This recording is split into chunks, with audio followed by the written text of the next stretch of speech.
तू परम पवित्र है, पर तूने अपवित्र देह को अपना मैं मान लिया है। अनित्या, अशुचि और दुखा नाम, ये दुख प्रदान करने वाला देह, अपवित्र देह, अशुचि है, इस पर जो तुमने अभिमान कर लिया है, यही तुम्हारे जन्म मरण का हेतु है। नित्य सुखात्मा ख्याति अविद्या, ये अविद्या इस अनात्म शरीर में अभिमान करा करके दिव्य सुख से वंचित कर देती है। जो दिव्य परमात्मानंद है, अभी आप उसकी कल्पना भी नहीं कर सकते कितना वो सुख है। वास्तविक सुख क्या है? जब सहज में मंत्र चलता है और मधुर मधुर रूप की झांकी होती है, उस समय ऐसा लगता है हे भगवान, हमारा ये दुर्भाग्य कब खत्म होगा कि मैं किसी को देखूं ना, किसी से बोलूं ना, रात दिन केवल आपके चिंतन में बना रहूं। हे प्रभु, मुझे ये सुख प्रदान कीजिए अपने चिंतन का। अभी जब हम नाम जप करते, चिंतन करते, तो एक पहाड़ जैसा, बोझा जैसा लगता है। आप करते रहिए, एक दिन जिस समय अविद्या क्षीण होगी, अज्ञान नष्ट होगा, तो आप नाच पड़ेंगे कि हमको भगवान ने सबसे ज्यादा प्यार किया जो अपना चिंतन दिया। आपको भगवान प्यार करते हैं, इसकी पहचान जितना अधिक चिंतन जो करता है वही भगवान का प्यारा है। भगवान का प्यारा वही है, दुलारा वही है जो अधिक चिंतन भगवान का करता है। ये विषय सुख मिल जाना, रुपया पैसा, मकान, गाड़ी, घोड़ा, ये सब मायाकृत है, ये सब भुलावा है। आज नहीं तो कल छूट जाएगा प्यारे, तुम्हारे हाथ में नहीं आएगा कुछ पकड़ में। तो अगर भगवत चिंतन हो रहा, ये शाश्वत है, तीनों काल में, तीनों लोकों में, हर जगह ये आपका साथ देगा। नाम, जो आप नाम जप कर रहे हैं, जहां भी जाओगे तुम्हें धनी बना देगा। जहां भी जाओगे तुम्हारे सामने अनुकूलता ही अनुकूलता बिछ जाएगी। अभी प्रतिकूलता मिल रही है, तो प्रतिकूलता को सहकर खूब नाम जप कर लो। देह में आत्मा का भ्रम हो गया है, मैं का, ये मैं हूं। ये बुद्धि अविद्या से हुई है, अज्ञान से हुई है। ये देहात्म बुद्धि ही दुख शोक का कारण है। बिना निरंतर नाम जप करे ये देहात्म बुद्धि नष्ट नहीं होगी। ध्यान से सुन लो, मैं स्त्री हूं, मैं पुरुष हूं, ऐसी आत्म बुद्धि हो गई है। यही आत्म बुद्धि अविद्या से होती है, और यही अविद्या दुख शोक जन्म मरण का कारण होती है। और ये अविद्या, ये देहात्म भाव बिना निरंतर नाम जप किए नष्ट नहीं होगा। अब इस बात को पकड़ो, कोई कठिन साधन नहीं। राधा राधा राधा राधा राधा राधा राधा, निरंतर नाम जप करने से अविद्या नष्ट हो जाती, जन्म मरण चक्र से मुक्ति हो जाती। ये जो देहात्म भाव है, यही अविद्या है। अविराम नाम जप, अविराम माने लगातार, बिना रुके। अविराम नाम जप से देहात्म बुद्धि खत्म हो जाती है। क्या सुंदर उपाय बताया। अविराम माने निरंतर, लगातार, तैल धारावृत, अखंड, अव्यावृत, तैल धारावृत। ये जो तैल धारावृत भजन है, इससे देह और संसार का चिंतन छूटा, देहात्म बुद्धि नष्ट हो गई। यही हमारे जन्म मरण का कारण थी। ये ज्ञान हो जाएगा। पंच ज्ञानेंद्रियां, पंच कर्मेंद्रियां, 5 महाभूत और एक मन, ये 16 कलाओं से बंधा हुआ जीव है। 5 ज्ञानेंद्रियां, 5 कर्मेंद्रियां, 5 महाभूत 15 और एक मन 16। इन 16 कलाओं ने जैसे बादल सूर्य को ढक ले, ऐसे हमारे ज्ञान के आवरण को ढक दिया है। और बड़ी विचित्र बात यह है कि हम अपने दुख देने वाले इन 5 कर्मेंद्रिय, 5 ज्ञानेंद्रिय, पंच महाभूत और मन, इनको अपना मानते हैं। और इन्होंने ही हमें दुख देने के लिए हमारे ज्ञान को ढक दिया है। अब हमारी नेत्रेंद्रिय मांगती रूप, तो हमको लगता है कि मुझे रूप देखना है। हमारी रसेंद्रिय मांगती है स्वाद, तो हमको लगता है मुझे अच्छा खाना है। हमारी श्रवणेंद्रिय सुनना चाहती गाना, तो हमको लगता है संगीत सुनना हम चाहते हैं। बस ये तदात्म भाव हमारी दुर्गति का कारण है। यही हमारा अज्ञान है।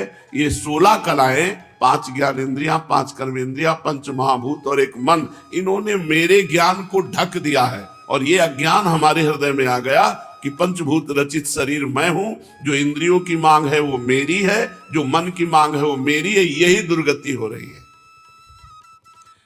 इस आवरण का फल क्या है? इन 16 के अंतर्गत यदि हम बंधे हुए हैं तो इसका फल क्या है? जलन, दुख, शोक, जन्म, मरण, ये इसका फल है। अगर आप अव्यावृत भजन करते हैं, अव्यावृत माने बिना रुके निरंतर भजन करते हैं, तो आपकी जलन मिट जाएगी, आपके दुख मिट जाएंगे, आपका शोक मिट जाएगा, आपका जन्म मरण मिट जाएगा। अब अगर बात समझ में आ गई हो तो व्यर्थ समय मत गंवाना।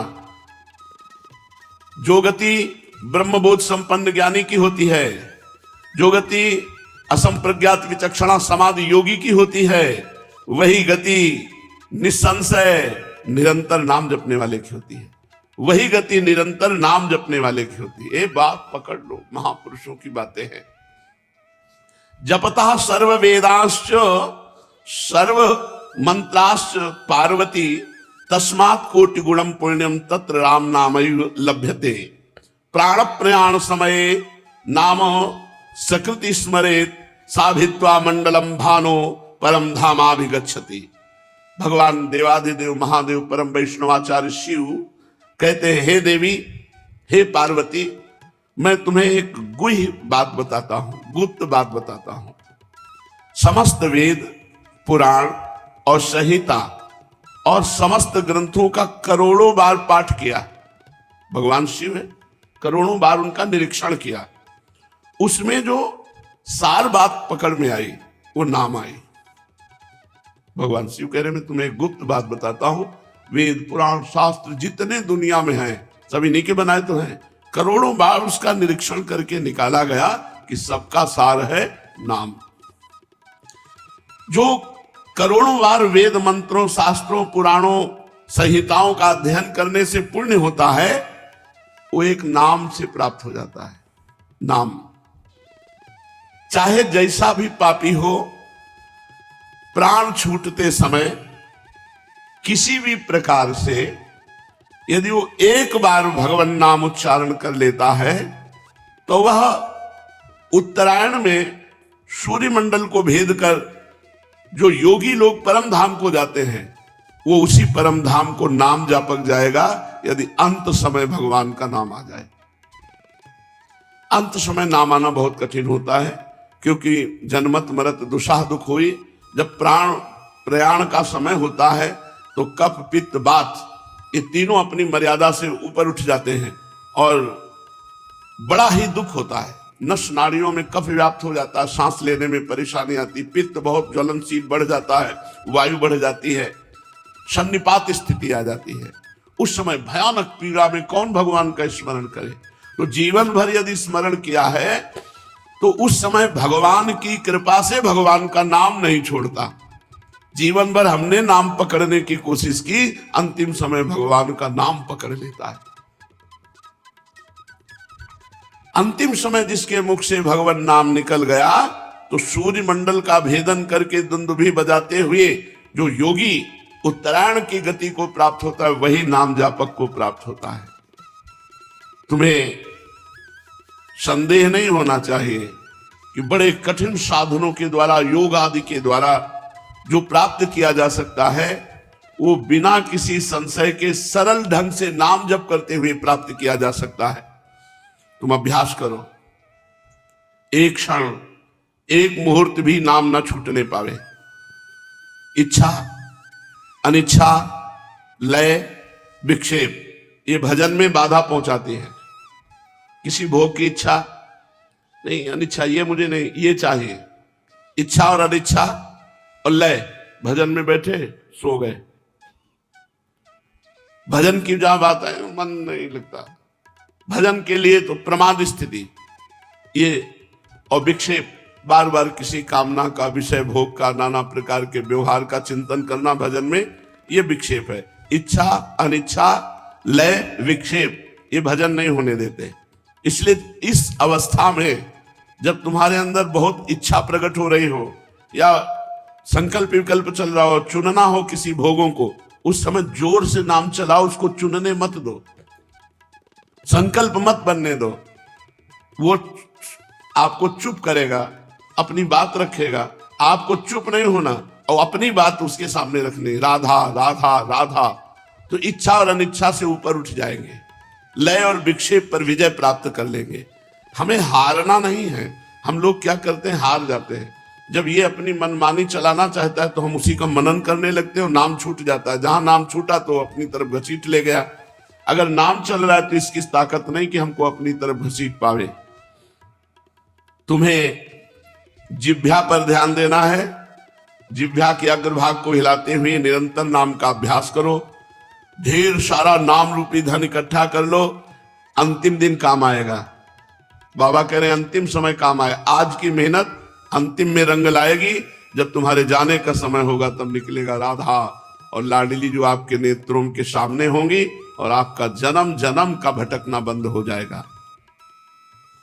घोर पापी लोग जब भगवान का नाम लेते हैं तो धीरे धीरे उनके पाप नष्ट होते हैं, जबकि सामान्य पापियों के पाप तो जल्दी नष्ट हो जाते हैं, लेकिन जो महत पापी होते हैं उनको ज्यादा दिन नाम जप करके पाप को नष्ट करना होगा। जो सात्विक प्रभाव के लोग हैं उनका तो बहुत जल्दी पाप नष्ट हो जाता है, हृदय द्रवित होने लगता है। नाम का एक एक अक्षर सच्चिदानंद में ज्योतिर्मय है। जैसे रा बड़ा की मात्रा, धा बड़ा की मात्रा, बोले सच्चिदानंदमय है, ये तेजोमय है, ये ज्योति बिंदु स्वरूप है। साधक आंख, नाक, रोम रोम में नाम को बसा ले। नाक में कैसे? नाक के तालू के स्थान पर एक ठसक से आवाज निकाली जाती है, श्वास की कटिंग करके। श्वास ले रहे हैं, उसको काट करके निकाल रहे हैं, चल रहा है नाम। जैसे आप कभी कोई गुनगुनाते हैं तो नाक से ही तो गुनगुनाते हैं, उसे और धीमा करो, आवाज बाहर न निकलने पर, फिर गुनगुनाओ। तो कह रहे हैं आंख, नाम लिखा दिखाई दे रहा है, नाक उसकी ठसक से उच्चारण कर रहे हैं, कान वही हम सुन रहे हैं। आंख, नाक, कान, फिर रोम रोम। नाम का इंजेक्शन लगाओ, परमानंद में डूब जाओ। पूज्य बाबा कहते हैं नाम के सिवा कोई और उपाय नहीं कि ऋषि ऋण से मुक्त कोई हो जाए। मातृ, पितृण, देवऋण, ये तो जे भी भगवान के शरणागत हुआ जाता है सो इनसे मुक्त हो जाता है, क्योंकि सच्ची माता भगवान है, सच्चे पिता भगवान है, सच्चे देव भगवान है। तुम्हें माता च पिता तुम्हें बंधुश्च सखा तुम्हें। लेकिन बिना नाम जप के ऋषि ऋण से नहीं उतर सकते। अगर ऋषि ऋण से मुक्त होना है, जन्म मरण से मुक्त होना है, तो नाम जप। मधुर मधुर में तन मंगलम मंगलानाम सकल निगम वल्ली सत्फलम चित स्वरूपम सकृदपि परिगीतम हेलया श्रद्धया वा भृगुवर नर मात्रम तारेत कृष्ण नाम। सबसे मधुर से मधुर मीठा नाम भगवान नाम है। कृष्ण बोलो, राम बोलो, शिव बोलो, राधा बोलो, हरि बोलो। मंगलों का भी मंगल करने वाला भगवान का नाम है। अरे भगवान का भी मंगल करने वाला भगवान का नाम है।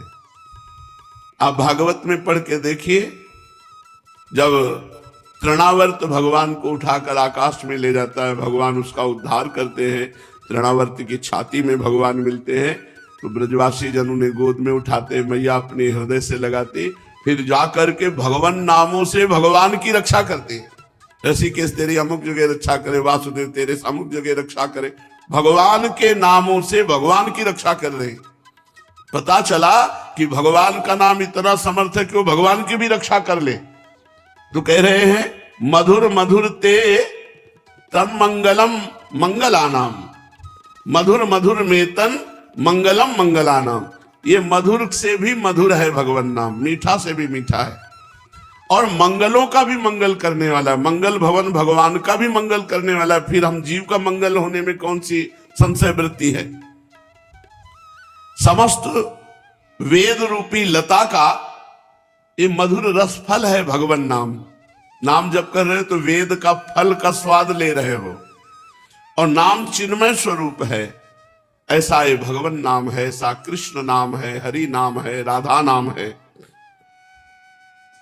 श्रद्धा से ले अथवा अवहेलना से, कैसे भी मात्र भगवान का नाम जीव का उद्धार कर देता है, चाहे भाव से, कुभाव से, श्रद्धा से, अवहेलना से।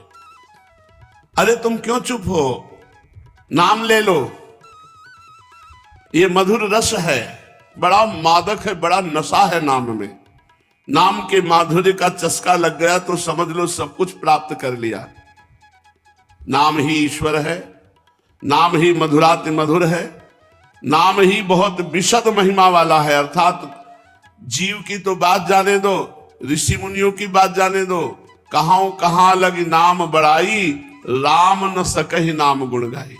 स्वयं भगवान भी अपने नाम की महिमा, इतना विशद महिमा है कि स्वयं अनंत शक्ति संपन्न भगवान भी नाम की महिमा का पार नहीं पाते।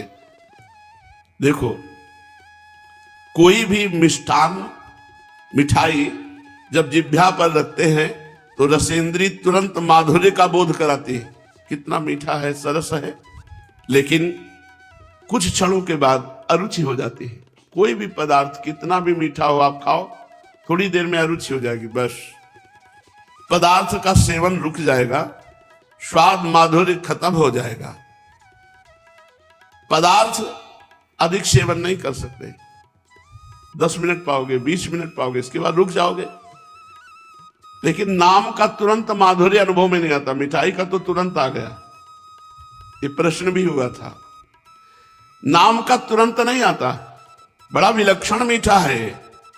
जब इसे वैखरी में जिह्वा पर रखोगे, राधा राधा राधा, मिठाई तो एक प्राकृतिक मीठा है, ये तो चिदानंद मीठा है, लेकिन ये तुरंत नहीं लगेगा, तुरंत जलन पैदा शुरू हो जाएगी। जो ही नाम शुरू करोगे प्रारंभ में तो मन भागेगा, बड़ी घबराहट सी लगेगी, एक अरुचि सी लगेगी, कोई स्वाद नहीं आएगा, क्योंकि पहले नाम तुम्हारे पाप नष्ट करेगा, तुम्हारा मल नष्ट करेगा, विक्षेप नष्ट करेगा। फिर धीरे धीरे इसमें आसक्ति होती है, धीरे धीरे इसका स्वाद आता है, और जहां स्वाद आया तो प्रतिपल कई गुना स्वाद नाम का बढ़ता चला जाएगा। हमने महापुरुषों को देखा है, घूर्णित नेत्र, जैसे नशा पिए हो और नेत्र घूम रहे हो, ऐसे घूम रहे हैं, क्योंकि नाम का नशा आसो चढ़ा हुआ है, रसासो। जैसे हरिवंश निकट दासीजन लोचन चसक रसासो गचकत, जैसे रूप में मादकता है, ऐसे नाम में मादकता है। प्रभु के नाम की मादकता से ही रूप का प्रादुर्भाव होता है। देखिए रूप नाम आधीना, नाम के अधीन ही रूप का प्रकाश होता है। वो कंठ वैकुंठ से संबंध कर लेता है जब कंठ में नाम चलने लगता है। कंठ में नाम चला, मानो वैकुंठ में परम धाम से तुम्हारा संबंध हो गया। वो कंठ धन्य है जिससे नाम निकल रहा है। और ये मधुर मधुरतम होता हुआ वैखरी से मध्यमा में पहुंचेगा, गले में, और मध्यमा से फिर हृदय में पहुंचेगा सहस्त्रसार, सहस्त्रसार हृदय से फिर सुषुम्ना नाड़ी, फिर सुषुम्ना नाड़ी से कुंडलनी, अपने आप कुंडलनी जागृत हो गई। सुप्त भुजंगिनी जिसे कहते हैं, ये नागिन की तरह होती है, इसलिए भुजंगिनी कहा। वो नाम जाके इतनी जोर से चोट पहुंचाता है कि कुंडलनी जागृत हो जाती, और जे ही कुंडलनी जागृत हुई तो सब ज्ञान विज्ञान सिद्धियां रिद्धियां सब जागृत हो जाती है। कितना सुंदर अनुभव बता रहे हैं। वैखरी माने जो हम बोल रहे हैं, इससे नाम मध्यमा में पहुंचा। मध्यमा से हृदय, जिसे सहस्त्रसार कहते हैं, हृदय में जब नाम पहुंचा तो सुषुम्ना नाड़ी में नाम पहुंचा। सुषुम्ना से सुप्त कुंडलनी को जाकर के धक्का मारा नाम ने, कुंडलनी जागृत हो गई।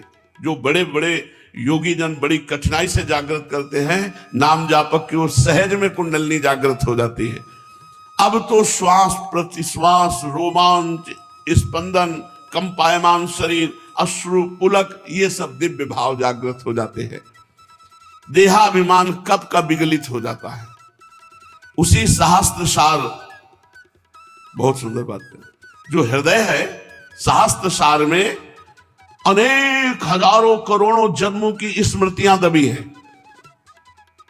जब कुंडलनी जागृत हुई, सहस्त्र सार कमल खिला, तो उसे अनेक जन्मों की अपनी पूरी इतिहास दिखाई देने लगा। पीछे जन्म में था, 98 जन्म में था, 108 जन्म में था, ऐसे। जैसे भीष्म जी कह रहे कि 100 जन्म तक तो मैं देख रहा हूं, तो भगवान ने कहा और आगे देखो। तो सहस्त्र सहस्त्र जन्मों की स्मृतियां उसकी जागृत हो जाती है। तुम्हारे इस जन्म के देहाभिमान ने जन्मांतरों की स्मृति को रुद्ध कर दिया। जहां ये देहाभिमान गलित हुआ, ते ही अनंत जन्मों की स्मृति जागृत हो गई। अब सुषमना से जप होने लगा, अविद्या नष्ट हो गई, कारागार गृह खुल गया, बंधन खुल गया, और जीव जीवन मुक्त होकर भगवत राज्य में विचरण करने लगा। अपरिग्रहस्थय्येर जन्म कथांता संबोधा। ओहो, जीव ही दूसरों से सुख लेना बंद हुआ और भजन का सुख प्रकट हुआ, तो पूर्व जन्म से कैसे तुम मनुष्य बने, क्या थे, ये तुरंत स्मृति खुल जाती है। इस बात का भली भांति ज्ञान हो जाता है कि ये योग वासिष्ठ में वर्णन है। सरस्वती जी अपनी शिष्या को दिखाती हैं, उनके पति युद्ध में मारे जाते हैं, राजा होते हैं, तो बहुत विलाप करती हैं और सरस्वती जी का स्मरण करती है। सरस्वती जी उनकी मित्र थी। तब उन्होंने कहा कि तुम इनको पति मानती थी इसलिए विलाप कर रहे हो, आओ तुम्हें दिखाएं कितने तुमने पति बनाए, पुत्र बनाए, कितनी बार तुम्हारा जो पति है तुम्हारा पत्नी बना, ये आओ तुम्हें दिखा। कई जन्मों के घरों में ले गई और बोले इस जन्म में तो, और उसको स्मृति जागृत होती जा रही, हाँ हाँ हाँ। तो बोले बस ये खेल चल रहा है। तभी वो विशुद्ध ज्ञानी चूड़ाला जी नाम से प्रसिद्ध हुई, बहुत बड़े महापुरुष हुई। सरस्वती जी की कृपा से उनको बोध हो गया। तो जो ही किसी से कोई प्रतिग्रह नहीं लेता, बाह्य सुख का त्याग किया और आंतरिक नाम जप का सुख प्राप्त हुआ, तो देहाभिमान गलित हुआ। यही देहाभिमान स्मृति को नष्ट किए हुए है।